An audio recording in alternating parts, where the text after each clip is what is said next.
আবার 1 মাস প্লাস, তাও কয়েকবার ফোন দেওয়ার পর তারপরে আমার আইপিএসটা ফেরত পাই। আসসালামু আলাইকুম। আমাদের এক ভাই আজকে আমাদের এখানে মাওনা থেকে আসছেন, যারা নামি দামি কোম্পানির আইপিএস গুলো কিনে থাকেন প্রায় সময়।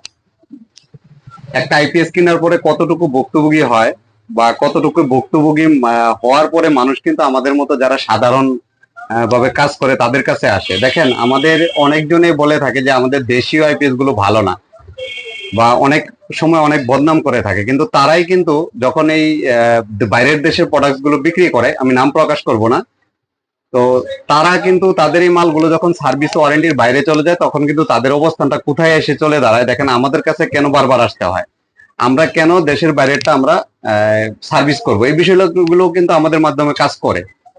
যখন আমাদেরকে নিয়ে কেউ বদনাম করে তখন কিন্তু সার্ভিসটা আমাদেরই করতে হয়। এই হচ্ছে আমাদের যে একটা আইপিএস হচ্ছে, এটা হচ্ছে সোলার আইপিএস। একটা সোলার আইপিএস হচ্ছে আপনার বাইরের দেশের আর কি। এই আইপিএসটা বিগত এই পর্যন্ত 4বার সার্ভিস করা হলো। লাস্ট মুহূর্ত যখন অতি বিরক্ত হয়ে কিন্তু আমার কাছে আসছেন। আমি তো বাইরের আইপিএস গুলো সার্ভিস করি না টোটাল, তারপরেও কিন্তু আমি সার্ভিস না করার ক্ষেত্রেও কিন্তু উনি আমাকে অনেক রিকোয়েস্ট করার কারণে কিন্তু আমি ওনাকে এই আইপিএস সার্ভিস করে দিচ্ছি। প্লাস হচ্ছে উনি আমার কাছ থেকে আইপিএস নিয়েছেন, নেওয়ার কারণে কিন্তু উনি এই সুবাদে কিন্তু আমি আইপিএস সার্ভিস করার জন্য কিন্তু রাজি হই। তো ভাইয়ের মুখ থেকে শুনি, ভাই বলেন। জি, আমি এটা মিরপুর থেকে ক্রয় করার পর 2বার ওনাদের কাছে আমি সার্ভিসিং এর জন্য পাঠাই। প্রতিবার হচ্ছে 15 দিন 1 মাস, একবার প্রথমবার 15 দিন পর আমি হাতে পাই সার্ভিসিং এর পর, এবং দ্বিতীয়বার 1 মাস প্লাস, তাও কয়েকবার ফোন দেওয়ার পর তারপরে আমার আইপিএসটা ফেরত পাই। তো এইসব কারণে বিরক্ত হয়ে আমি আমার লোকাল যারা সার্ভিসিং করে তাদের কাছ থেকে আর 2বার সার্ভিসিং করাই, মোট 4বার।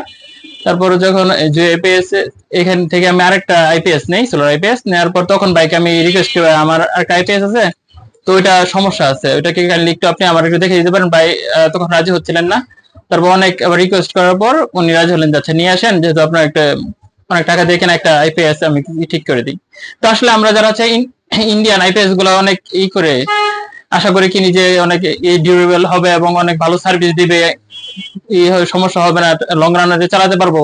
আসলে আমরা হতাশ হই যখন এইরকম সার্ভিস গুলো পাই। আসলে আমরা এগুলো মোটেও কাম্য নয়। তো আমি মনে করি যে আসলে আইপিএস বা এই ধরনের প্রোডাক্ট কেনার ক্ষেত্রে ভালো সার্ভিসিং ফেসিলিটি দেবে তাদের কাছ থেকে কেনা উচিত, যেখান থেকে দ্রুত সার্ভিস পাওয়া যায়। বলা না যায় কাছের পুটিও ভালো দূরের রুই মাছ থেকে, ঠিক ওই রকমই আমি মনে করি। এবং আমি যেটা বাসায় নিলাম সোলার আইপিএসটা, খুবই স্মুথ সার্ভিস দিচ্ছে এবং খুব ভালো। আমি এটা সেক্ষেত্রে তো আমাদের যে আমি স্যাটিসফাইড, এবং আমার কাজিনও তো আরেকটা নিল। যাক, আলহামদুলিল্লাহ। তো আমরা আসলে সরাসরি দেখালাম যে এই বিষয়গুলো কিন্তু আমরা কখনো তুলে ধরি না। ভাই বিরক্ত হয়ে কিন্তু আমাদের কাছে আসতেন, কিন্তু যারা আমাদেরকে নিয়ে যারা দেশের বাইরের প্রোডাক্ট নিয়ে যারা আমাদেরকে নিয়ে কথা বলেন, আমাদের দেশীয় যারা কাজ করেন তাদেরকে নিয়ে কথা বলেন, তাদেরকে কিন্তু আবারও বলবো যে সার্ভিসটা কিন্তু আমাদের মতো যারা সাধারণ মানুষ আছি তাদের কাছ থেকে কিন্তু করতে হয়, আবার তাদের নামে কিন্তু আপনারা বদনাম করেন।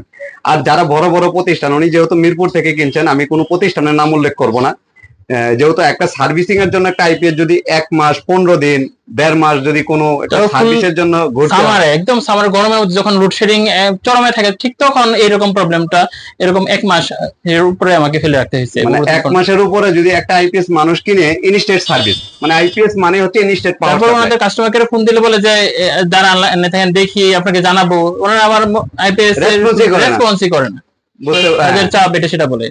এই হচ্ছে যে বিষয়। আজকে আসলে আমি এটা তুলে ধরতাম না, যে এই জন্যই তুলে ধরলাম ভাইয়ের যে মনের কষ্টটা, এটা আমি এখানে প্রকাশ করলাম আজকে।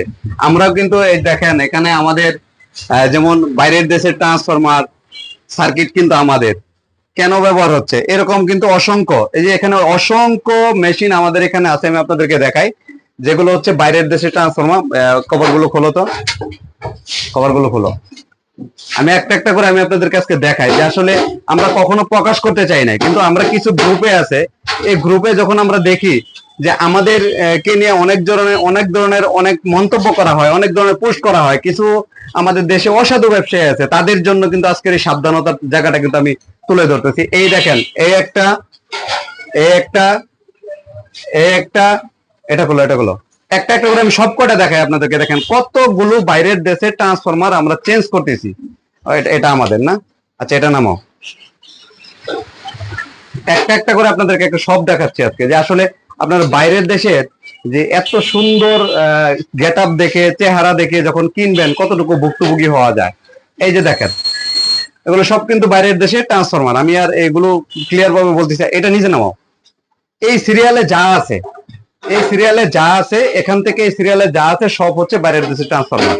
তার মানে যারা ওই বেশি দামের মানে চিন্তা করেন, তো মানে ভালো মানের চিন্তা করেন, এটা হচ্ছে বাইরের দেশে ট্রান্সফরমার। তো আমি আপনাদেরকে এই জন্য বলবো যে যারা বেশি সুন্দর দেখে, চেহারা ভালো দেখে যখন কিনতে যান, তখন কিন্তু ভুক্তভোগীটা কিন্তু আপনারাই হবেন। আমি আর এতটুকুই বলার জন্য যে একটা প্রোডাক্ট কিনা হয়, একটা আইপিএস কিনা হয় ইনস্ট্যান্ট পাওয়ার সাপ্লাই, মানে আপনি ইমার্জেন্সি সময়ের জন্য। আমরা দেখেন একটা আইপিএস কে সর্বোচ্চ দ্রুত সার্ভিস দেওয়ার চেষ্টা করি। যদি আমাদের কাছে প্রতিষ্ঠানে সরাসরি নিয়ে আসে, আমরা সাথে সাথে যিনি বসে থেকে কাজ করে নিয়ে যাওয়ার মতো সময় রাখি, যদি কোনো মেজর প্রবলেম না হয়। আর যদি কুরিয়ারে পাঠানো হয়, আমরা কুরিয়ারে পাওয়ার হাতে 72 ঘন্টার ভিতরে আমরা মালগুলোকে আবার ডেলিভারি করে দিই। সার্ভিস হবেই। 100 আইপিএস বিক্রি করলে 10টা 5টা সার্ভিস হবেই। সেটা ভুলের কারণে হয়, শর্ট সার্কিটের কারণে হয়, যাদের ফিটিং এর কারণে হয়, অনেক ক্ষেত্রে হয়। তো বিশেষ করে এতটুকুই বলবো যে আমাদের প্রোডাক্ট বলতে না, আমাদের দেশীয় উদ্যোক্তা ভাই যারা আছেন সবাইকে আপনারা ভালোবাসুন, দেখবেন ভালো কিছু করা যাবে। তবে আজকে এই পর্যন্তই। তবে সবাই ভালো থাকবেন। আসসালামু আলাইকুম ওয়া রাহমাতুল্লাহ।